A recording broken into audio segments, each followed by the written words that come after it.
Do you like books? I mean, really, really like books? Then you're in the right place. Each week, your host, Sam Hankin, interviews the best of today's top-selling authors and the up-and-coming superstars of modern literature. This is The Avid Reader. Here is your host, Sam Hankin. Hi, everyone. Welcome to another edition of The Avid Reader, brought to you by Wellington Square Bookshop. Our guest today is Katherine Heiny, author of Games and Rituals, published by Knopf in April. Katherine's books include Early Morning Riser, Single Carefree Mellow, and Standard Deviation. And we decided in our talk before this talk that I think we've chatted about each of those books. And it's been a pleasure for me and hopefully a kind of pleasure for her. Her work has appeared in the New Yorker, the Atlantic, and all kinds of other periodicals. And on her webpage, you can go and actually read them. So anyway, you would think that ordinary people with ordinary jobs and ordinary families with ordinary problems might make for ordinary stories. But with Katherine, the polar opposite is true. Her stories are fascinating. They're sometimes uplifting, sometimes you're downfallen, but always you're character driven. You make friends or these people. And it's enlightening. And I wouldn't say that she provides us with a moral or any kind of ethical imperative or specific life lesson. What she does provide is the most important thing that any writer can impart. And that's an invitation to the reader to continue the story. And so, as I do with all our books, I read it in one sitting. And then this is what I do. I stop after each story and I start thinking, I wonder what's going to happen next. I wonder what she will do. Is this the right decision? So then I have to work, and then I go back to the next story. But we were talking before. That's why our book clubs love her book, because the members argue with each other. One will go, "How could she have done that?" And the other one will go, "Well, of course she could. She had to." And that's what makes book clubs good, and that's what makes my bookstore good, and that's what makes an author good. Is the idea that she's giving you something that you can then work with yourself and wonder about. So anyway, welcome back, Katherine. It's so nice to talk to you again. Thank you. It's nice to be here. Well, I know we're going to be selling your book, but I always like the idea of going through each of your stories because obviously I just read them. They're still with me, and I really enjoy it. And for the people who've read your book, they'll really enjoy it too. For the ones that haven't, I'm going to be asking obscure questions without doing any spoilers. And if I do by mistake, then we'll edit it out. So we'll start with the first story, which is Chicken Flavored and Lemon Scented. And I just like picking out sentences from your stories, like Ted Bundy would have clutch control. And I was thinking about it because he would. I mean, sociopaths are really good at doing stuff like that, right? Well, that story came to me courtesy of my son's road test. And I took him to the DMV. And I think that when I'm like tense or sort of jacked up in some way, I get more ideas and I see how things are connected. And he was really nervous about passing, and I wanted him to pass. And so I went to the place where all the parents sit in the DMV. And I saw that one of the driving examiners was a woman. It wasn't the one that my son got, and he did pass. But I guess because some part of my brain is always thinking about true crime, it occurred to me that Ted Bundy had taken a road test, and who had given it to him? Who knew that they rode in a car with him? What if it had been a woman? And so the story, I took an old envelope out of my purse and I started making notes on it. And I was thinking about how all these people in cars would have to have really weird and sometimes inappropriate conversations, which I interviewed a couple of driving examiners, and they said that happens all the time because people are tense and then they just start talking. But in college, one of my friend's fathers came through town, and he took the friend and me and some other friends out to dinner, and he drank a whole bottle of wine. And then he was like, "So tell me, are all of you girls on the pill?" And it was so creepy and so scary, but also really funny. And I waited a long time to put that in a story. I was like, oh, they're going to talk about birth control in the car. Oh yeah, that's right. It's funny because all of them have different stories. And then you're telling the story from the perspective of the guys and women who do the tests. And it's Vic, Greg, Alejandro, and our women protagonist. And this idea that they look out the one-way window and they pick who they're going to take. And there's specific characteristics that each is looking for based on their own personality and the agreement between the three of them. I like that. So is that something that there's a question. Is that another back of the envelope because you saw something like that, or because you just decided to use it as a device? No, I decided to use it. But when I talked to the driving examiners, they said that does happen and can happen. That it's not a straight batting lineup, that you can be like, I just took this guy, you have to take the next one. And they all had people who were easy to give tests to and people who were hard to give tests to.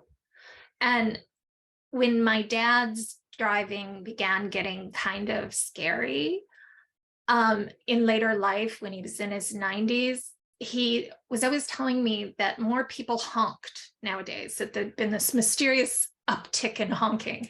I was like, it's not the people you cut off, Dad. You sure about that? But he maintained it was just a trend. So yeah. My mother was like people and teenagers, very scary drivers. My mother was like that when she was in her 90s, except she was so spunky. Oh, actually, today is the 4th anniversary of my mom dying, the summer solstice. I'm so sorry. No, it was great death. I mean, her last year was wonderful. All 3 of her boys, she never had any pain. All 3 of her boys were sitting around her bed when she passed away. It was just like sitting around the kitchen table.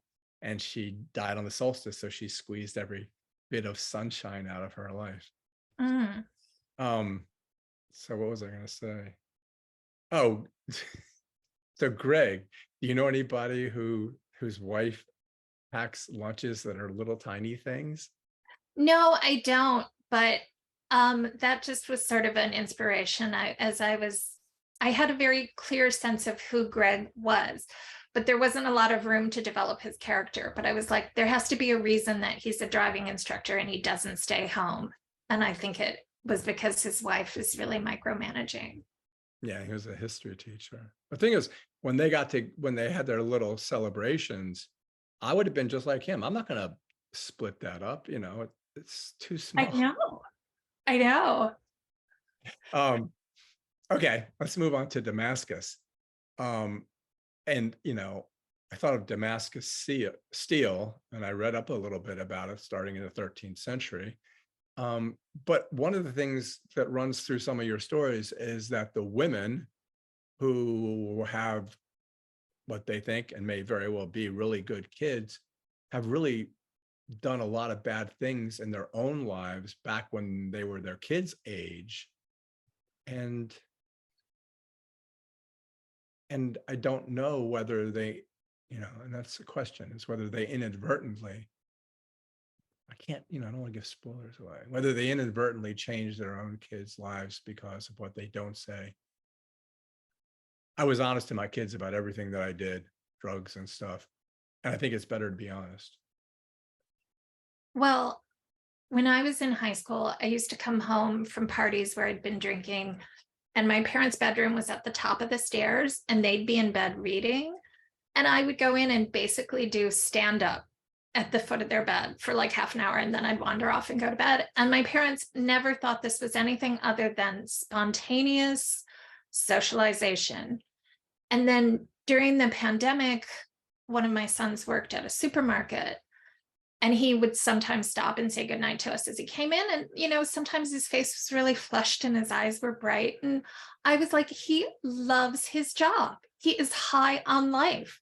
And then I was like, oh my God, I just became my mother. And, he wasn't high in real life, as it turned out, but that was like the genesis for that story. And I really wanted to write a story where the mother had a very tempestuous teenagehood, and yet had received a very kind, docile, sweet teenager. I wanted to explore that conflict. And then she has this ex-husband who nearly took over the whole story because I thought he was really funny and I liked their relationship. And You, yeah. you have the dog named Warhol, and then you hyphenate Jack Henry, and it's like so funny. And I don't know why you do, but all your names, there's so many great names in here, including Lazarus in the Damascus story. But yeah, Jack Henry reminds me of a lot of people I know, because I've been practicing law for like 40 years. Oh, I didn't even know that. Mm-hmm. Medical negligence and a lot of divorce law, which I could write stories about too. Like the lady who called me up 3 o'clock in the morning. I never have an unlisted number because I thought it wasn't fair. She called me at 3 o'clock in the morning and said that her husband had stolen all the Tupperware. Oh, Which is right out of your story. yeah. I'm going to write that down. But also, people get like overly invested in Tupperware because there's like the lid and the bottom. And if, like, we used to rent this house, this holiday house, and at the end of the summer, the woman would write to all the renters, and it was always about Tupperware. She was like, somebody has misplaced the third biggest lid. This is causing a problem. I don't know. Tupperware is like triggering for people. It's really funny. Yeah, tops, misplaced tops, mismatched tops. She was most concerned about the tray that holds hot dogs, and then you put it in your freezer and the hot dogs are separated. That was the one that she was most concerned about. Well, ew. And she was always crying. And then the judge was named Judge Chance, which was a perfect name for him. And when someone would come in and they would be arguing over the possessions, he goes, I know what, just sell everything and split the money. Mm. It's like the cleaning up the house thing. But they wanted to haggle it out over every detail. I'm sure that was part of the whole process, was like, Yeah, we're not going to sell this. We're going to. Yeah, it's better than haggling over the children. Haggling over the possessions doesn't hurt anybody really. But okay. So wait, what did you say to the Tupperware woman? Were you just like, I hear you're upset about this, but we'll talk in the morning? It's the same thing as the suicide helpline. Oh yeah. You do the same thing. See, I know everything about your book. It's all you do. It's great. So anyway, and then you come up with these weird phrases like Frosty the Snowman with a black wig. And then I have to start thinking about what that would look like. And I'm taking up all my time. I don't need to waste my time thinking about what Frosty the Snowman with a black wig would look like, but I do. And then you have a little mental picture. And it's not a pleasant mental picture, actually. And then, go ahead. But well, this is what I do, and I'm not letting you talk. But I like, and the other thing is Benjamin lying in the chair, and it looks like someone had clubbed him unconscious. And then I'm laughing a lot while I'm reading it. Well, I really wanted this story because the mother in the story is worried about drug use. Like, as soon as you worry about it, you see it wherever you go. And I wanted it to be like there was a lot of it in her life, and of course, the maintenance guy at her mother's retirement home is like drunk in the middle of the day. The other thing is you can almost break the fourth wall down, but you don't. Where you go, so don't go thinking otherwise. And that's what my mother used to say all the time. Or she'd say something. I never heard tell of that. She was from Charleston, West Virginia. And she would say to me, you got issues. You got the issues. And the other good thing you say in there is about George Washington. It was like kissing George Washington's dentures, because that really creates a picture in your mind, which is also unpleasant. Yeah, so gross. And then the bilingual school where everyone spoke English. Yeah. But It's like you're interviewing me. I got to stop this. But I'm just so excited about the book. Okay, I can do it. So I had to look up a couple of things like creamy periwinkle and cornflower blue. And then I had to ask my wife which one was darker, which is cornflower blue. But I didn't know that. I don't know what that is. Oh, I'm not sure I knew that. But I did in that story where the mother is worried about the son smoking weed all the time, that the son, there was a scene where the son and his friend are over and she's out and they call her to say that they took something that she'd left for them to reheat out of the microwave and it was still cold in the middle. And which my son did when he was like 15. We were out to dinner and I'm like, put it back in for a minute and keep checking it. He was like, okay, I'll call you and let you know how that goes. And I'm like, you don't have to call me. It's going to go. So that was in there and it made me really happy. But people who read it were like, they sound stoned. That's what like super baked people do, or like, well, we don't know how to heat this. So I had to take it out. But that made me sad because it was a true life detail. Yeah, it's like the grandmother who texted her daughter and said, "Did you get my letter?" Oh, yeah. Yeah. I love that. It was, anyway, okay, all right. So twist and shout. So my mom had a $4,000 hearing aid, but she did not swallow it, but she wouldn't turn it on because she didn't want to waste the batteries, like that Faulty Towers episode. Oh, that's very, yeah. Yeah. Well, my dad had severe hearing loss and he wore this hearing aid that he'd ordered from like the back of Parade magazine. I mean, I was just like, Dad, Right. you're a scientist. You have incredible health insurance. You have more money than you know what to do with, but let's get like a real hearing aid. And then, so we got one from the doctor, but it wasn't a lot better. And then I was watching Real Housewives of Beverly Hills. And one of the women, why? Yeah, my daughter does too. I watch it while I have lunch. It's my way of like rewarding myself when I'm writing, is like I get to watch like total garbage for 40 minutes. But one of the women said that she had a hearing aid, she had hearing loss, and her hearing aid was programmed so if somebody spoke into her bad ear, it like whooshed the sound around to her good ear. Like that's how advanced it was. And I was like, oh my God, my dad needs this. And I started making appointments and I flew out there and we had the hearing aid fit. It was like a lot of appointments because they test you and then they fit it and then they program it. And it really, really helped. And my dad told me that he was watching the news now at like volume 22 instead of volume like 38. And I knew the thing was programmable and my dad watched Fox News and I was like, could I have the audiologist program it to like blank out Fox News? But I was really happy. I was like, he can hear, it's making his life so much better. And then like within a year, he mistook it for a cashew and ate it. He Really? didn't, yeah, he crunched it up and spit it out. He didn't swallow it. But I was like, oh my God, Dad, you are not even supposed to be eating cashews. You're on a low sodium diet. And as soon as it happened, I was like, I want to write a story about this. The thing about Miracle Ear is it comes in a really nice box. But now you would think that with AirPods and all, well, my ex-wife Margie, she has one that is AirPods and a hearing aid and a telephone. But it's so funny because when the telephone rings, she presses the button, but it never goes to the phone because there's not really any buttons, you know. I can't figure out, I can't figure those out, the AirPods. I can't touch the right button. So she can't answer the phone, but she's going, what? Just like in the story, what? And then names again. Araminta, the maid, helper, housekeeper.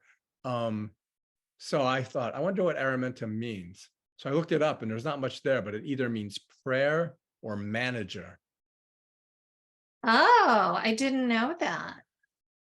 She was originally named Adeline, but it turns out I can't spell that. It just was like differently spelled every time I was writing it. So I Googled like long names that begin with A, and I saw Araminta, and that seemed to fit her. I like the idea that one of the many reasons he fired her was polar bears against Trump, because at my bookstore, I have this sticker that I put up that says, "This man ate my son." And it's a picture of Ted Cruz. Because I want people to know where I stand. Well, I don't know if this will be funny, but when my dad was like turning, sort of near the end, the hospice people sent an email to my brothers and me saying, like, you guys need to really come out. And then she said, "I'm dreading the fact that I have to tell your father that Joe Biden, the person he hates most in the world, has just been elected president." And my brothers and I, all three separately, wrote back and were like, "The person he hates most is Hillary Clinton, not Joe Biden." Like, we all felt we had to get that, like, but yeah, he was very conservative. And that was, sometimes I thought maybe his hearing loss was a good thing, because it prevented us from having political discussions. When my mother had her second heart attack, she didn't call anyone, she said, because she didn't want to bother anybody. And but after that, she said, "It's really good because I remember someone named Donald Trump, but I can't remember anything about him." Oh, that's awesome. No, I want that to happen to me. it's not going to happen. It's going to be worse and worse. I don't, do you recycle? Yeah. And my dad was not against recycling. That part of the story. He was less conservative than the father in the story. I think that when you recycle in a little bin, I think they just mix it together with the garbage. I don't think it's economically feasible. Also, I think that they should be paying me. I'm working for them. Yeah. Well, and ours has stopped being like, you can't put it in bags or anything. So then when you put the recycling bin out the night before, everything just blows away down the street. And I'm like, I don't know if that's really, yeah, we do the work. See, now we're like actually sounding like we're against recycling, but. Well, compared to China and India, I mean, you could recycle for the next 10,000 years and it's really not going to change anything. But, think globally, act locally is fine, but I'm not really a fan. Anyway, before I get in trouble. So then we go on to Turn Back, which is a great story. And I love anapestic tetrameter because I love Dr. Seuss. And The Night Before Christmas is also in the same meter. Oh, yeah.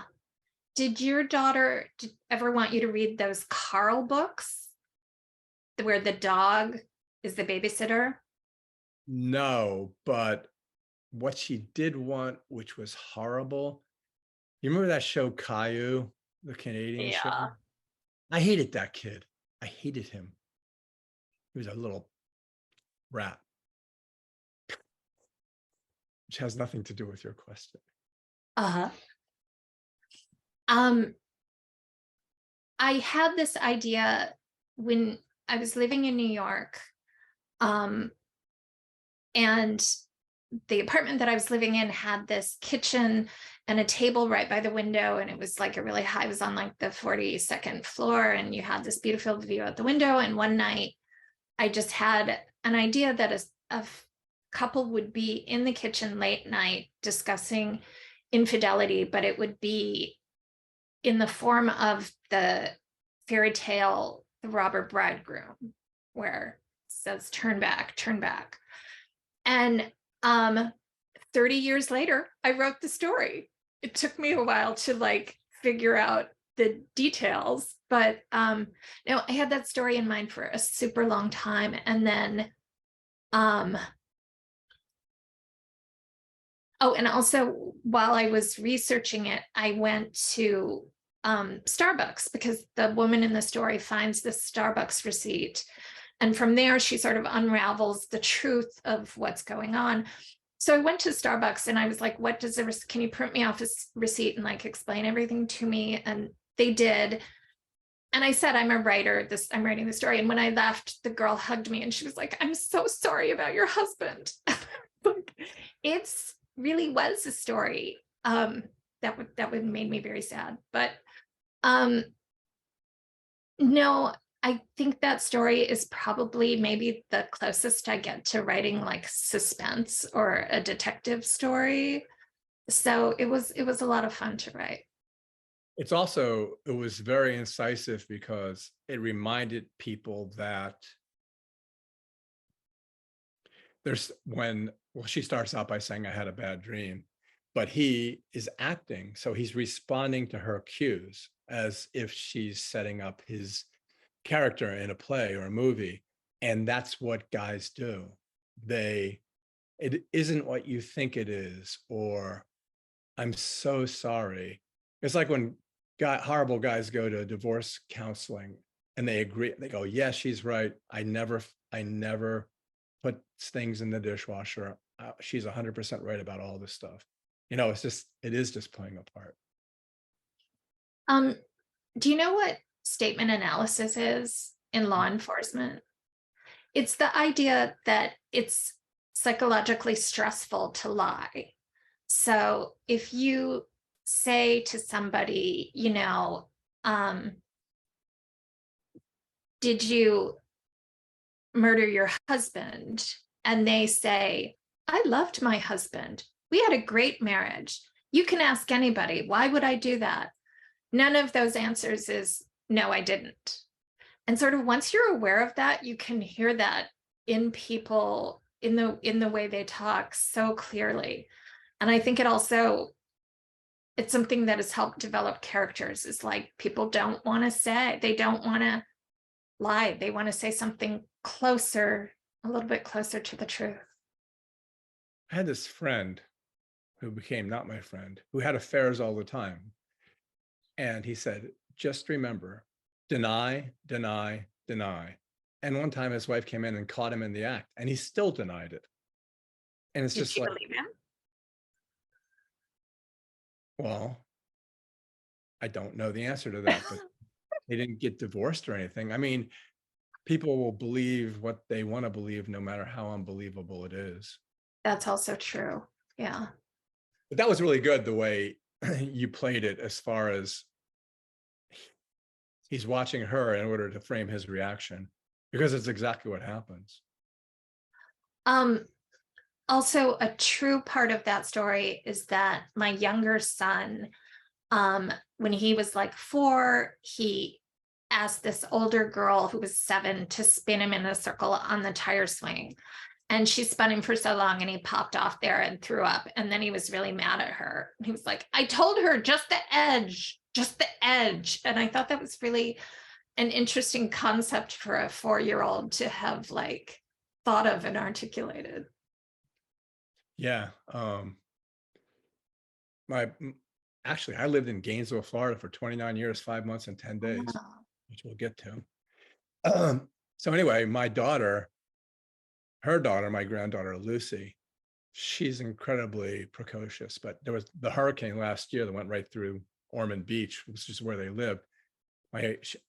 Katie's a teacher, and she was walking through the school it was completely empty and no one was there. And Lucy looks at her and goes, it's the calm before the storm. Oh, yeah. She was 5. It's weird. They can be really articulate. Yeah. Yeah, if I was playing a part, I wouldn't do what I'm doing now, because what I'm doing now is kind of irritating, I think, because I'm telling stories and we're supposed to be selling your book.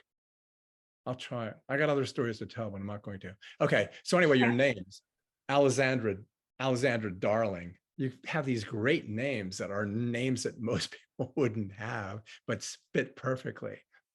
And then you talk about realtors. And one of the things you do is you give those little quotes that realtors always put with regard to what they're selling. Yeah. Yeah. I mean, I think realtors, it's so hard because they, like, most people decide in like 10 seconds whether they like the property or not, but they still have to sell it. And I just think that would be a really hard job. And yeah, they always have to talk with all those exclamation points and find some sort of weird selling point about everything. I've never read a description of a house that didn't use the word features or boasts. Yeah, true. I've tried to think of other words you can use, but there aren't any. So did you watch the show Falling Water? No. Was it Did it- good? No, I just read about it after I saw it in here. It's Have you about, watched Staff Let's Flats? no. It's really, really funny. What's it called? It's called Staff, SATH, Let's Flats. It's about a British real estate agent. I thought it was very, very funny. It's on HBO. Watch it. Thing about living on the edge is that, oh, I can't tell you, I can't say anything about the end. Because that's the end line is what, again, when I did divorces, that's what people come in knowing that. Okay. Anyway, so games and rituals, you've kind of done this before, and I really like it, where you have little tiny chapterettes, which is almost like flash fiction. And you do that here where you do the relationship game, the memory game. Where did those come from? Well, I actually wrote that story when I was in grad school, when I was 22. Wow. And we found it when we were moving. And my husband read it and he said he really liked it and he wanted it to be in the new collection and he wanted it to be the title story. And so I just put it in with the new collection when I sent it to my editor, but I didn't change anything. And she wrote, like, it almost seems like this story is set in the 90s. And I was like, it's really set in the 80s. That's how old I am. But so I updated it to be like a more modern setting. But other than that, I didn't change very much. And I think that was how I could control stories by then, was like breaking them down into these very small segments and like giving, like, I could only control a structure of a story if the structure was really, really strong. And I didn't, when I moved to New York, like the girl in the story, my boyfriend didn't move with me. He was still back in Kansas. And that was just like, that was a really hard thing to have, to have moved to like the most exciting city in the world. And then, but have this relationship in Kansas that I was trying to keep alive. And everything sort of just came out of that situation. He did work in a bar. He was a bartender. So it was really like hard to call him late at night and he wasn't home. And I'd be like, well, where is he? But the answer was he was at work. I don't know. I liked the story enough to put it in my collection still. Did you ever play the relationship game? Like my son and my ex-wife would sit there in a restaurant at dinner and look at the other couple and say, I wonder, well, they would give them jobs and all, but the main thing was wondering whether they would go home that night together to the bedroom. My roommate, when I moved to New York, she did that all the time. That's how that came into this. And then once you do it, it's really, it's very addictive and you can't stop doing it. Yeah, my mother and I used to do it. She would sit on a bench in Delray Beach and we would just watch the people on the beach and give them. And my mother would go, well, how could she let herself go like that? And then the toothbrush thing is good too. So Conrad, this is another thing I did after the story. I go, so is Conrad a good guy? Is he a bad guy? I thought, he's a good guy. But then I thought maybe he's not a good guy, which is great, right? Yeah, I think he's a good guy. I don't think he really wanted her to move to New York in the first place. But yeah. I think he is pretty kind. Yeah, I think so. It's kind of like your story, it's not going to work, but I don't want to spoil that part either. Okay. So, Okay. um, so the cobra. So the beginning is great because, again, with my background and my experience, where the husband feels like his wife wants to take him to Goodwill. There's so many wives that feel that way. And I can just, and you described exactly what it would look like and where he would be in the shop. Well, I have a friend who, she's not a hoarder, but her house is super cluttered and disorganized. And she bought the Marie Kondo book and then she lost it in the clutter of her house. And it was so great. And then I bought the Marie Kondo book and I was, sort of decluttering our house. And my husband was like, well, do I spark joy? Do I get to stay? And I was like, you can stay forever because you give me these great first lines. And now I want to write a story about that. And it was a really fun story to write. It was I think it was the first story that I wrote after the pandemic, when I started like being able to write again. I think that was one of the first ones.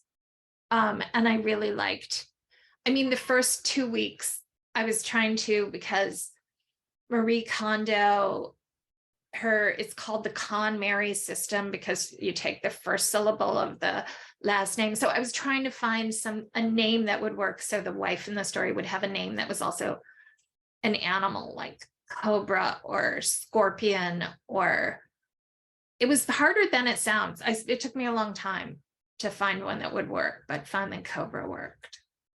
We sell so many of those books, and people like those tiny house books, where someone has a 400 square foot house, but it's like really cool inside. They can fit. Oh yeah. That's like, it's because for the same reason we liked Winnie the Pooh, where they all lived in these itty bitty houses in the forest. That's why people like tiny houses, I think. And The Hobbit, where the door is round and the doorknob is in the middle. That was another good one. And it's in a hill, underhill. Yeah. And then, who the hell knows Sandy Duncan anymore? As soon as you said it, So old. I know. I just looked her up in Wikipedia, and it's pretty much Peter Pan was, I don't remember the Hogans, but I remember Peter Pan. But do you remember the commercial where she walks through the field of wheat, which I think is really hilarious, that it was like wheat thins, the world's healthiest food, when now they're just like, sodium vehicles. Yeah. They're still good with cream cheese on them. Oh, they're good. It's just they're not really promoted as like the world's healthiest food. Yeah, it's like there are Twinkies in there too, but she's not buying them because she likes them. But yeah, Sandy Duncan. Who brings Sandy Duncan into their short story? But the thing is, it's good because then I remembered Sandy Duncan, and also I remember how she was attractive but not attractive to me.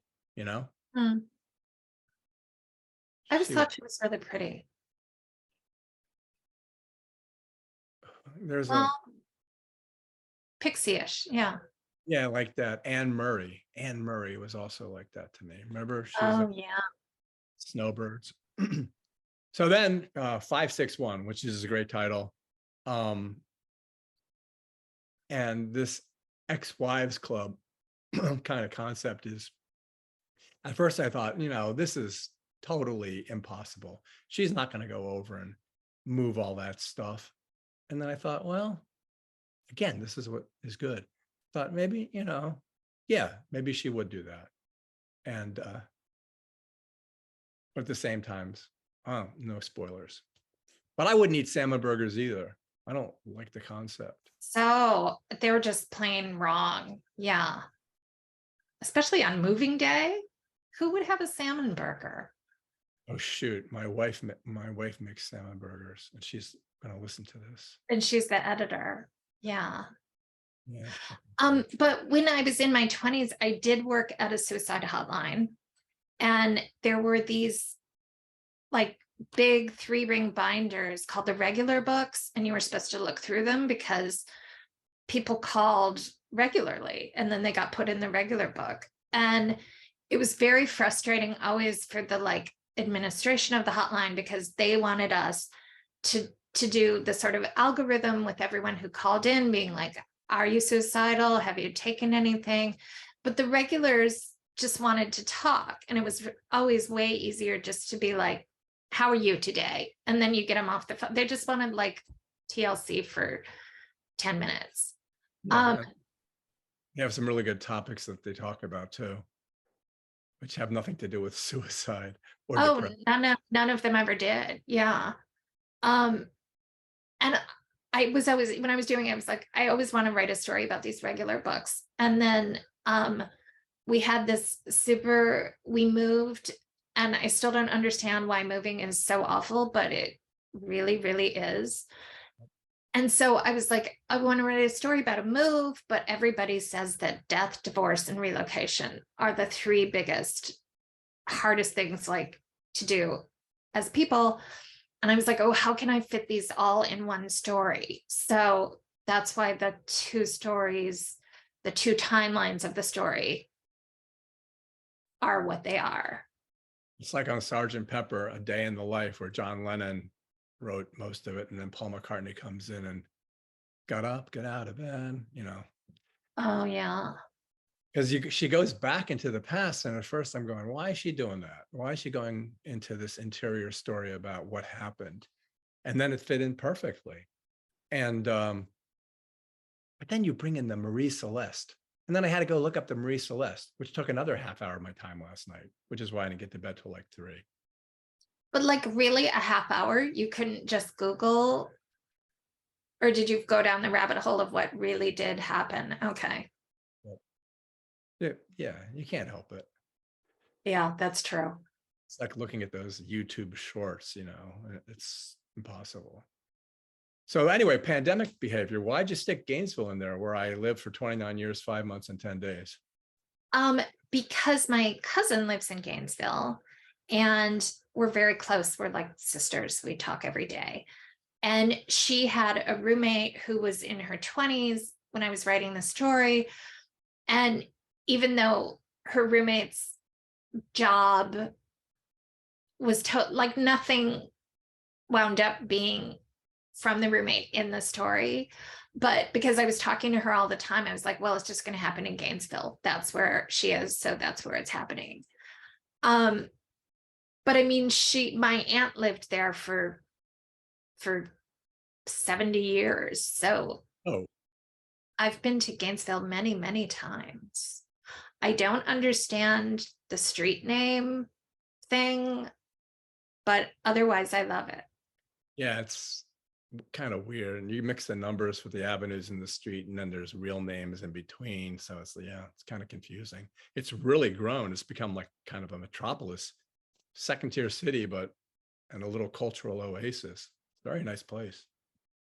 But anyway, so I was going to buy when I lived there, we were going to buy a house in McIntosh, which is just past Micanopy. And the guy we were going to buy from had died, and he was really good friends with Anita Bryant. Remember Anita Bryant? Oranges, yeah. He was very upset and lost a lot in the freeze of '89. And we would go down I-75 to Florida. One year there was orange groves, and the next year there weren't. The other thing is you pick up that name Lohania, which is another name that you kind of like, where do you get these names from? Well, Vita by Marge Piercy is one of my favorite books. And one of the characters, a very beautiful character, is named Lohania. So I chose that name for this beautiful roommate. Here's another name you should be very proud of, which is Havergenics. Because if you type Havergenics in Google, the only thing that comes up is Katherine Heiny, and that's it. Oh. Nothing else. Well, see, I had called the makeup company Puregenics, but it turns out that's like a vitamin name. And we had just moved, and our new town is Havre de Grace. So it was like, oh, it's Havergenics. And yeah, it's hard to find something doesn't already exist. No, it's a maze. It just has that one thing, and it has an excerpt from your book. and then it says no other results. I'm gonna Google it. So crib split, by the way, is only available in Washington, D.C. Oh, Just telling you. So, and migraines, I've always felt so bad. There's two people who work in the bookstore that get migraines and they can't come in. And I went out with a girl once who had them, and she was a professor at the University of Pennsylvania, and she would have to go in and teach. mm. It's impossible. And how do you know? Do you have migraines? Yeah, I get migraines a lot. And they got worse during the pandemic, and they started me on these injections, and it's really hard to inject yourself. So my husband did it, but I started thinking, what if you lived alone, or what if you had a roommate? And then the whole story came from that. But I have to say, a really funny story is that I had this headache for this was like 2 months ago, that just wouldn't go away. And I called my doctor, and he's like, well, it sounds more like a tension headache than a migraine. And he's like, are your shoulders really tense? And I said, well, I did drive out of New York City during rush hour and had the GPS fail. And that was like super, I think I did tense up. And he's like, did you take the Holland Tunnel or the GW Bridge? And that was the most male response that anybody ever had. Sadly, the story was already written and I couldn't put it in there, but. Well, the Zoom calls were good enough. And my doctor is very, very nice and not creepy like the doctor in the story. But I wrote half of that during the lockdown part of the pandemic. And then I set it aside and went back to finish it later. And my dad had died during that time. So that was how, in the original story, nobody dies, but then I had something I wanted to work through, evidently. So that happened with also the older man in the story says, at the beginning of sentences, which is, my dad did that, as he's gathered his thoughts. And in college, I had an answering machine that cut off after 10 seconds if nobody said anything. And for 2 whole years, my dad could not leave a message because he was still going, and then it would cut him off. And that's so great to me. It makes me happy. Sorry, my voice is froggy. My daughter, Annie, her message on her phone is, I can't answer the phone right now, so give me a call. She can't what? I can't answer the phone right now, so call me. Oh, that's good. I would think about it for a while. I know, it's recursive. So Bridesmaid Revisited, which is a great title. Copiers. So what's the deal with copiers? Do you know a lot about copiers? I worked as a receptionist at a copier place in Manhattan for 2 months. And everybody there, this was in the 90s, so it wasn't quite as anachronistic as it is now. But even then, the place was totally, our sales were in this death spiral. And I'm like, oh my God, you guys. I never figured out how it maintained this really prime Manhattan showcase. Nobody ever came in. I don't know. Maybe it was they were money laundering. But I did work there for a long time. But I worked as an office temp. And one day I wore a bridesmaid's dress due to hangover error and laundry crisis. And I went to a bank where I had never been before. I'm sure they called the temp place and were like, don't send the girl in the prom dress again. And I called my friend Mary, and she took the subway 40 stops to see me. And I just thought it was really funny all day. And I dined out on that story for years and years and years before I ever wrote a short story about it. Here's a really bad guy story. When I had my law office, I rented like a really, I mean, not rented, I bought a really good copier. Back then it was like $7,000 and it collated. It had those trays, you know, where you could collate it in the right direction. And it's stapled like one of yours does. So I bought it. And then the next week, Sorry. it's all right. So the next week, this woman came who was selling copiers, and she was absolutely beautiful. And I had this desk that had a glass top. So she was sitting there and I could see her legs. And I came so close to buying another $7,000 copier from her, but I didn't. She was good at her job. Yeah. She didn't have to be good, but it was back then before I would be canceled, but now I would be canceled. But yeah, that's what guys are, you know? And then, okay, here's another one. Well, first of all, Lita boots, you know, they were popular like 10 years ago, but they're cool. They're cool boots. And then the other thing is, so Marconi Union, that's another one that hung me up for half an hour. And you don't want to be hung up with Marconi Union for half an hour because there really isn't any point.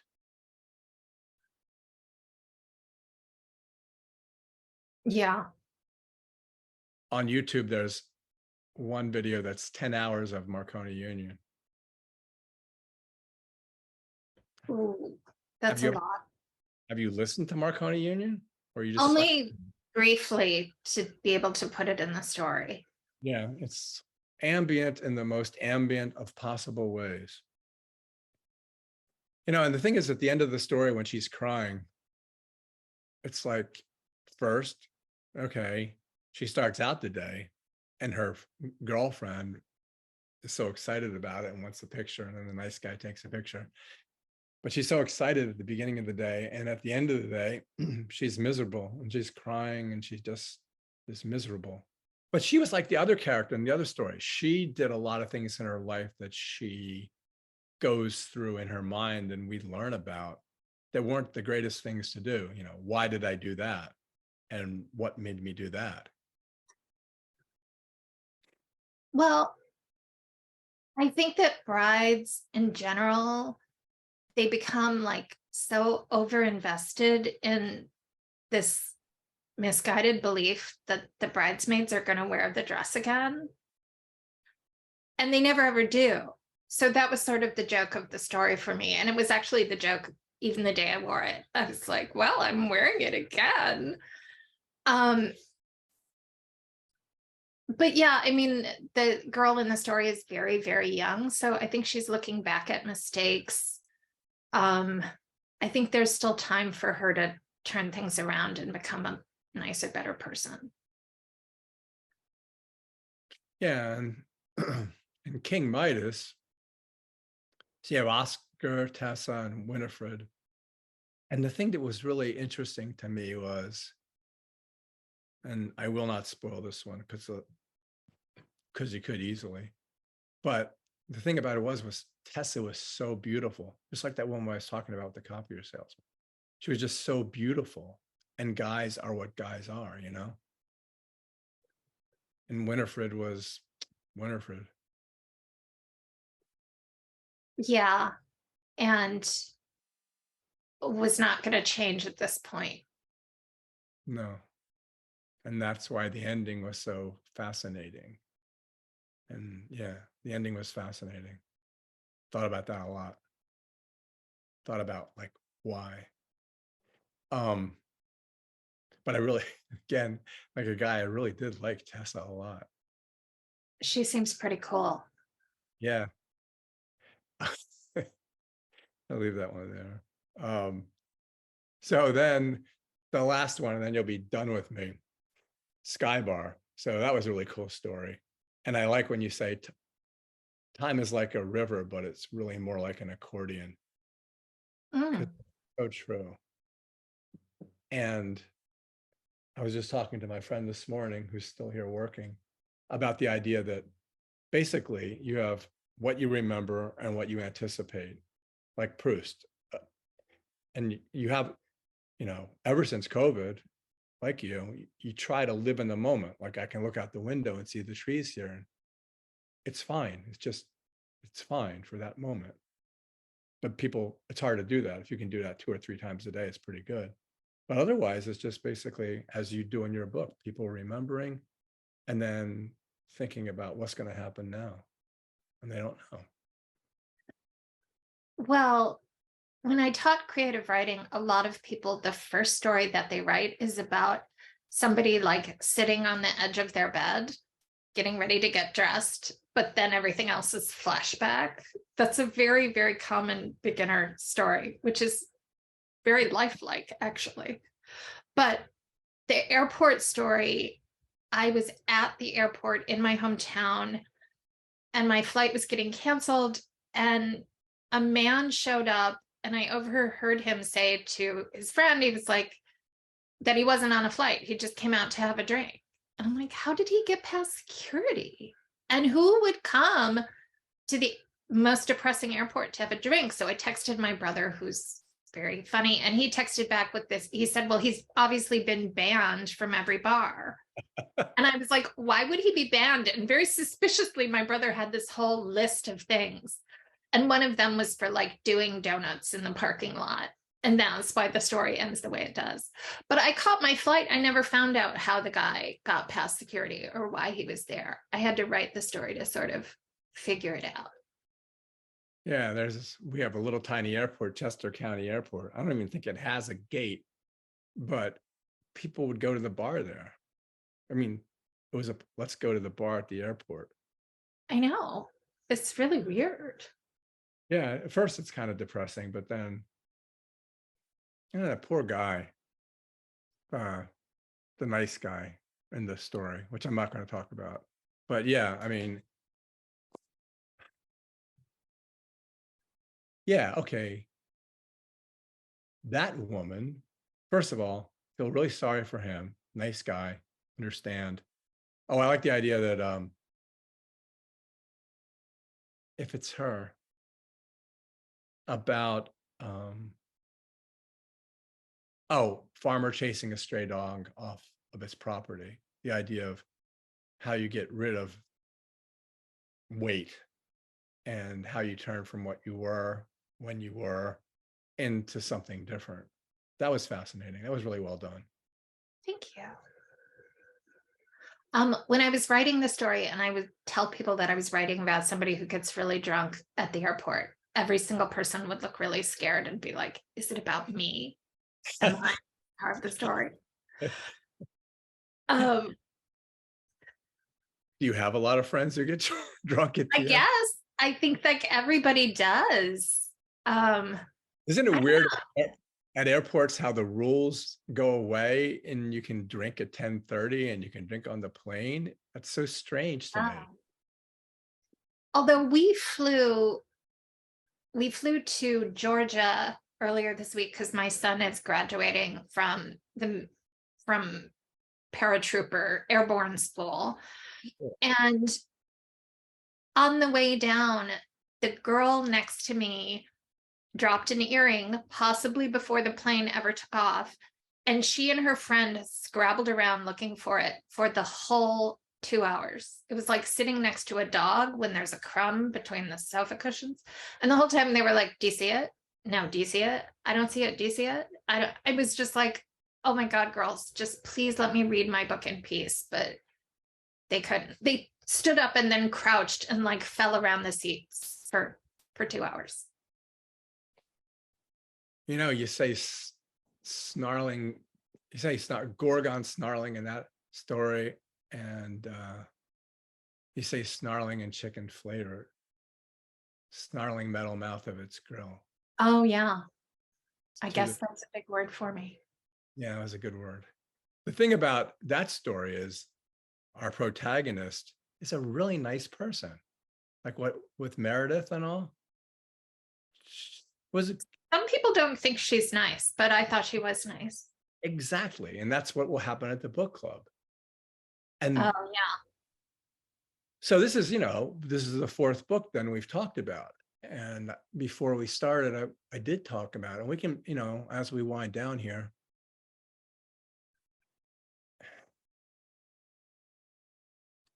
you have a really good handle on these characters that have lives that are kind of like portmanteau lives, where they're two people integrated into one. And then that makes them who they are. And it makes the end of the story what it has to be, I think. Do you? Well, that's very flattering. Yeah. Thank you. Well, okay. It sounds like I never misstep, and that's good. Yeah. And the thing is, it's not what I was saying at the beginning before you were saying, oh, ordinary stories. But the good thing about ordinary stories is they're the stories that happen in the real world, and you never step back from them and say, oh, this is interesting, but it is. Well, I think that my favorite thing about something that I write is that, or something that I read, is if I remember it later. And like when you earlier, you were saying that your mom said, I can't believe she let herself go. And I was just reading a friend's manuscript, and the main character is a stay-at-home dad, and he's like, and he thinks he hasn't let himself go, but he hasn't let himself stay either. And so now every time I think of that, how funny that was. I mean, I think that's what I would most want somebody reading my book to be like, oh, now I'm always going to think of it in this way that the character thought of it. Yeah. And that's what I am now. I mean, I'm 71. I don't feel like 71. And I'm thinking, well, I must have let myself go, but inside it doesn't seem like I have. And yeah, so I'm that kind of character. I'm exactly that. I think everybody is. Yeah. Okay. Well, that's why you write what you write. There you go. That's a good way to end. Can I tell more funny stories about what happened on tour though? Oh yeah. Yes, you can talk. See, you haven't really talked that much. Well, this happens when we do these. When I was on the paperback tour for Standard Deviation, I got on a plane and there was an elderly man sitting in the aisle seat, and my seat was the window seat. And he said, can you climb over me? And I assumed he had some, like mobility issue. So I do it. And then he got up twice. And I was like, I was tricked into giving this man a lap dance, is basically what happened. Like the And episode. then there was also, there's a bookstore either in Portland or Seattle. I can't remember which one because I did them both. But in the basement, like where the reading was, the stage was like chest high. So the first 5 minutes of the event were me trying to pull myself onto the stage. And then later I saw there were stairs in the back that I had missed in my nervousness. I'm sure they were like, she's just going for it. Was there a video like what of you climbing up? Probably there was. There are many other oh well, and once I did an interview, like I did a reading with another author, and the woman who was introducing us and introduced the other author and was like, Belinda is happily married, comes from a very large loving family, has 2 children of her own. And then she's like, and Katherine lives alone with 3 dogs. And I was like, I actually don't. I'm married and have 2 children. And she was like, but it's true about the 3 dogs. And I was like, well, yeah. I don't know why she hated me so much. It's like when she takes the gloves. It's like, it's like, yeah, I'll just take the gloves. I did all this work. But it's nice when people, the other side of the coin is when I tell stories, my wife, she's going to get mad at this one too. When I tell stories, but I kind of lie and embellish them because I don't think it's really a lie. It makes the story more interesting. It doesn't hurt anybody. And she says, it didn't happen that way. It's like when we go someplace to buy something, she'll look at the owner and she'll say, oh, that seems like a good price. I go, no, don't ever say that. Well, but aren't most prices fixed? Not for me, they aren't. Well, That sounds like one of your fathers. yeah, yeah, my dad would definitely. Um, but so does she say that to people in like CVS? She's like, Oh, no, no, no. It would be like, well, because I buy stuff for the bookstore, like in other countries, or we have a sandwich yard we buy stuff at, and they'll say this is $75, and she go, oh, that seems like a good price. Which kind of like, yeah, then it's hard to, yeah. yeah. Have you ever bought anything off Facebook Marketplace? No, but my daughter does all the time. I don't know how it works. It's just like, again, like one of your fathers. I have no idea how it works. Wow. I mean, it's like an online garage sale or eBay or something, but people get on there just to like mess with you. My personal theory is people take sleeping pills and then go on Facebook Marketplace and they're like, yeah, we'll be there tomorrow at 5 to pick it up. And then they don't want to, like in the morning, they're like, oh, I don't want to do that. But yeah, it's not a straightforward thing. It becomes like super involved and there's a lot of emotion. Oh, but I was gonna tell you, because we were talking about books that people buy, that I've been listening to this podcast called Celebrity Memoir Book Club, which is like these two girls make a lot of fun of celebrity memoirs, and it's really funny. And I did this live interview, unlike this one where they couldn't cut and paste. And every interview always ends with like, what are you reading? What are you listening to? So I'm all ready to say this. And the guy is like, I always end by asking people, like, if you could say anything for all posterity, like what's closest to your heart? And I'm like, Celebrity Memoir Podcast is a really funny book, really funny podcast. And I'm like, well, future generations will thank me for that. Well, it's like when you talk about the British tabloids in the story attacking Meghan Markle. I have the luxury of my bookstore not to carry certain authors. When the book Spare by Prince Harry came out, I told my manager, we can't have that book in here. She goes, but so many people want it. And I say, no, we can't have it.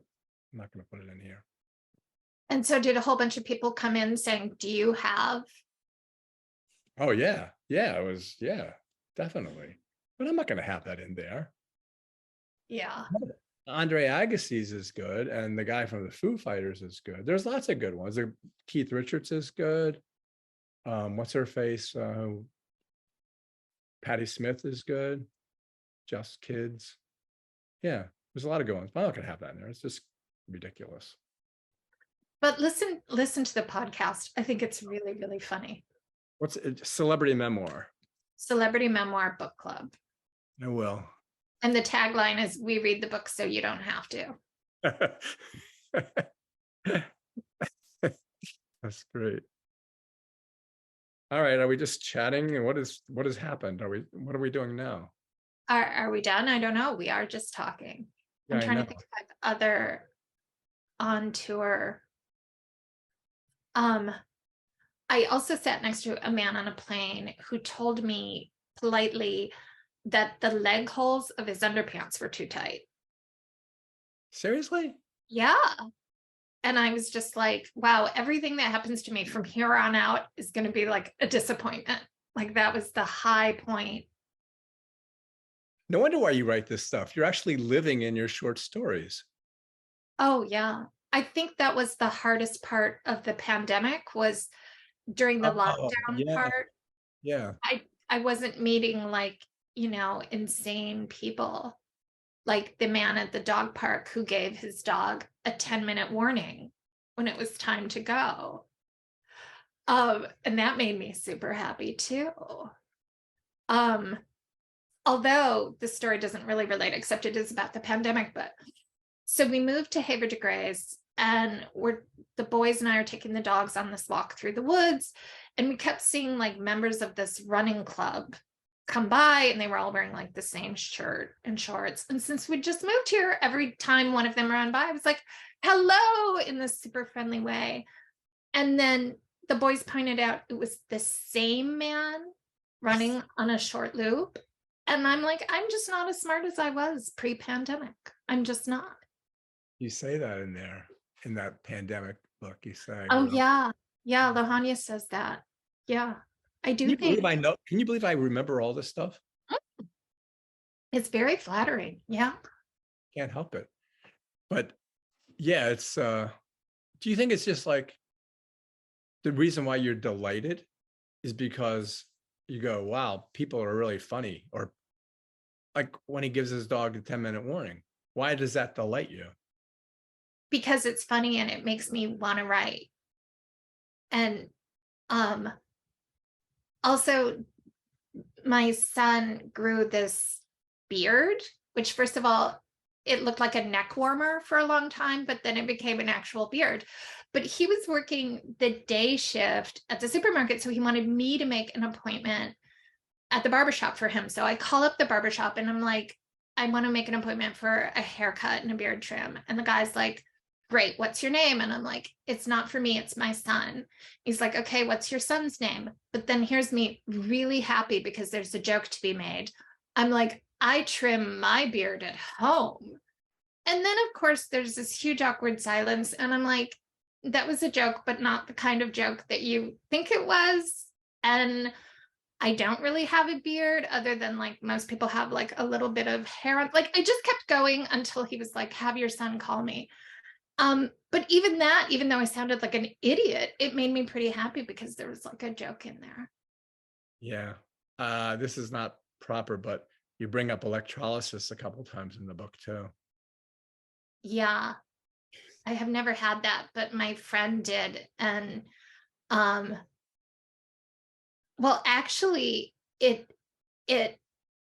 almost ended the friendship because she said she was having electrolysis done on her bikini line. And I said, but not your mustache. I mean, I honestly, I was like, I didn't think. And she was just like, fuck you, and threw the phone across the room.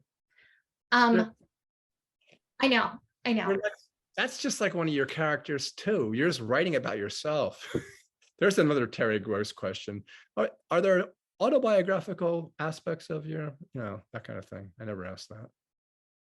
Well, when we were first dating, my husband and I were at some bar at sunset, and he was like, the sun just looks so beautiful glinting off the hair on your lip. I was like, my mustache, I guess. Yeah. See, it was payback. Karma came around. My stepdaughter and I, we go to this restaurant that's right on the river and a beautiful running and biking path. So when we get there, there's a line of bikers.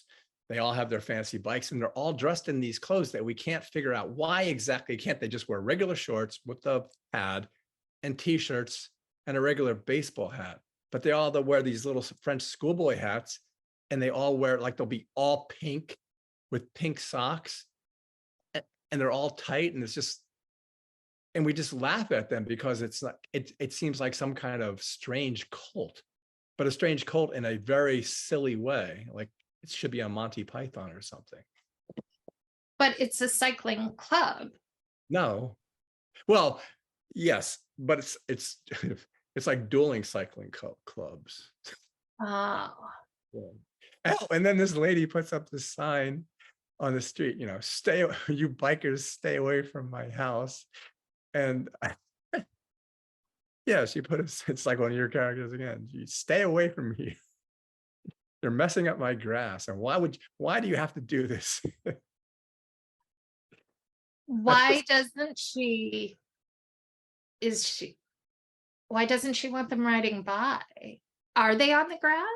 No, Now I'm obsessed with her possible reasoning.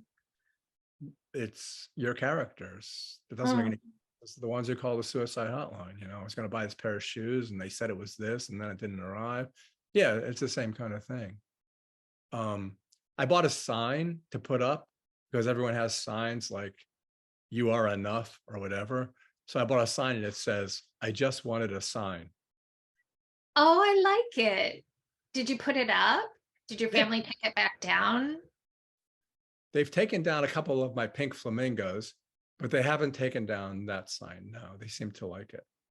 Oh, I like it too. I should send you one. Yeah, that's maybe I will send you one. Oh, well, do it. I'll put it up. Okay. All right. All Anything right. else? Yeah, anything else? Um, I like your earrings. you. No, I don't think so. I'm trying to think of other hilarious stories to tell, but I think I hit most of them, or I told you on previous podcasts, previous Yeah. interviews. I think once you get past 2 mustache jokes, I think you're pretty much done. Yeah, yeah. That Okay. brings us full circle. Not Okay. really. It's not really a great way to end an interview, though. Well, you can edit it and put the mustache stuff in the middle. Okay, here's what I'm going to do now. In case I edit stuff out, now I'm going to end it like a regular interview. Okay, I'm going to space it out. Okay, you ready? Well, wait, I have one more story to tell. Sorry, which is that I started doing CrossFit.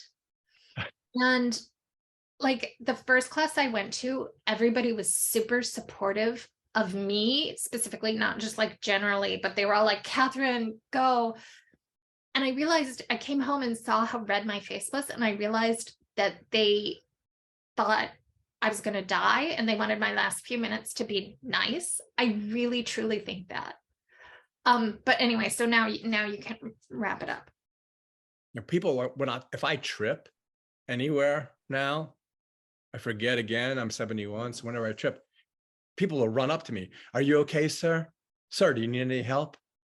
And it's like that guy in your book with who says, I can't walk anymore. It's like that, except they always think that that's what's happening. Sometimes I'll trip really badly. I mean, I fall all the time and I fall on my face and I start laughing because it's so funny, but I never get hurt. But they're all like so concerned. And do you want me to get a doctor? Blah, blah, blah. I'm just, no, I'm just old. I'm fine.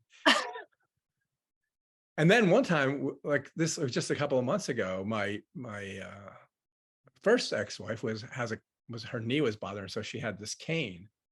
And then so I took it, and as a joke, I'm walking like I really need it. And then some guy comes up to me, and then I dropped it. And then some guy comes up to me, oh, sir, are you okay? And then I didn't know what to do. So I said, yeah, I'm fine. I was just faking it, like Larry David or something. And then he got mad. So, well, he probably thought you were like making fun of, yeah. Yeah. Yeah. Okay. I'm going to end this now. And here's how I'm going to. Katherine, it was lovely talking to you again. I always enjoy our talks. This is the 4th one, and I look forward to speaking with you after your next book is out. I look forward to that too. Thank you.